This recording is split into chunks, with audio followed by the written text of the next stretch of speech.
Saoirse Eastwood. Thank you, Madam Deputy Speaker, and indeed, as others have already said, you almost feel like everything has been said at this point, but one thing that strikes me in all of this is that this is called the House of Commons. Our job is to come here and represent the common person. And it is so far removed from the common person, this entire debate.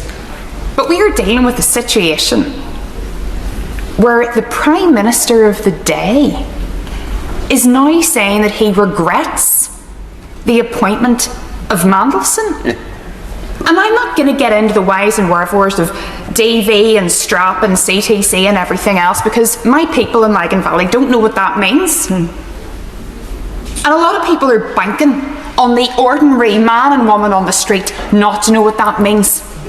And to stop being curious and to suspend their expectations, because this is all highfalutin serious stuff and we don't really know what that is. Maybe they did do right, maybe they didn't do right, because they're bamboozled. But I'm going to break it down for them. I would say this to the Prime Minister. What was it about the twice disgraced, paedophile adjacent, self-styled Prince of Darkness that you found so attractive to put into this plum job, not just of government, but of the United Kingdom on the world stage? What was it, Prime Minister, that appealed to you about Peter Mandelson?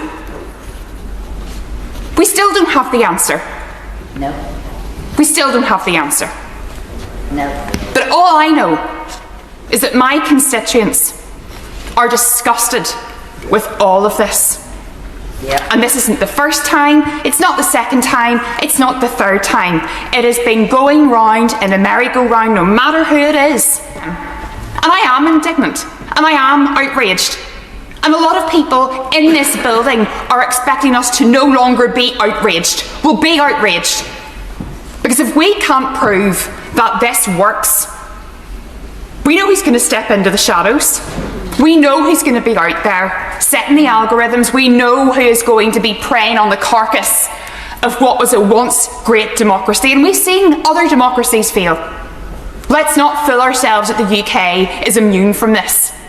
And the number one thing we can do within our gift is to show that we still value integrity. And for those reasons, there is not a single excuse that this government can come up with that I can sell to my constituents or myself that I will believe.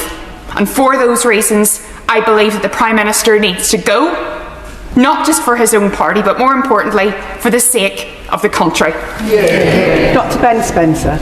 This speech is not just a parliamentary intervention, it is a high-intensity political narrative attack where the Speaker directly challenges the government's credibility, decision-making, and leadership integrity. From the very beginning, Saoirse Eastwood sets the tone by reminding the House of Commons that its true purpose is to represent the common person. This immediately creates a sharp contrast between ordinary citizens and political elites, framing the entire debate as something detached from real public concerns.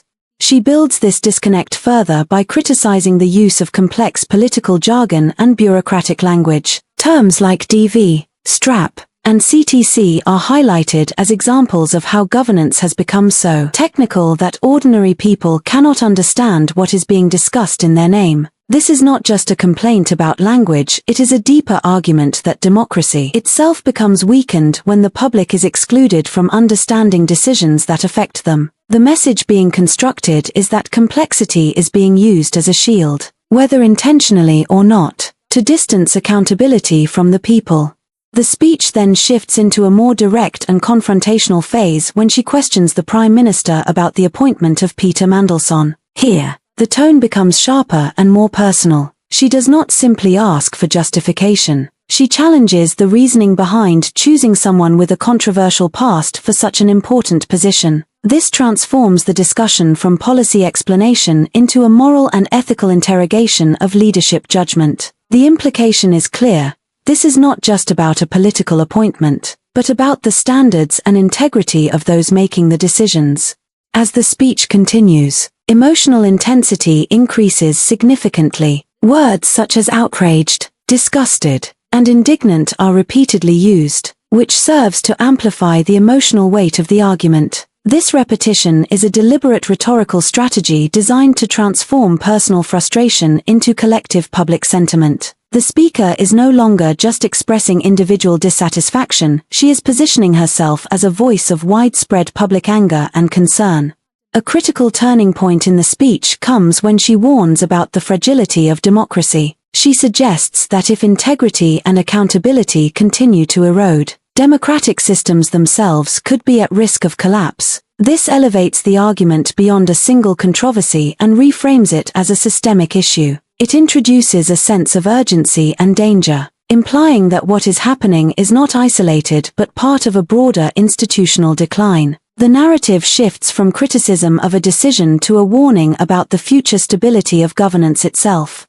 The escalation reaches its peak when she calls for the Prime Minister to resign. At this stage, the speech is no longer about clarification or accountability in a narrow sense. It becomes a direct challenge to leadership legitimacy. The argument has moved fully from questioning decisions to questioning the right of the leadership to continue in power. This is the highest form of political confrontation within parliamentary discourse. Overall, the speech operates through a combination of emotional framing, moral judgment, and institutional critique. It is structured not as a neutral policy debate, but as a persuasive political confrontation aimed at shaping perception and influencing public trust. The core message is that when transparency is lacking and leadership decisions appear questionable, the issue is no longer limited to governance, it becomes a question of legitimacy, accountability, and the stability of democratic trust itself.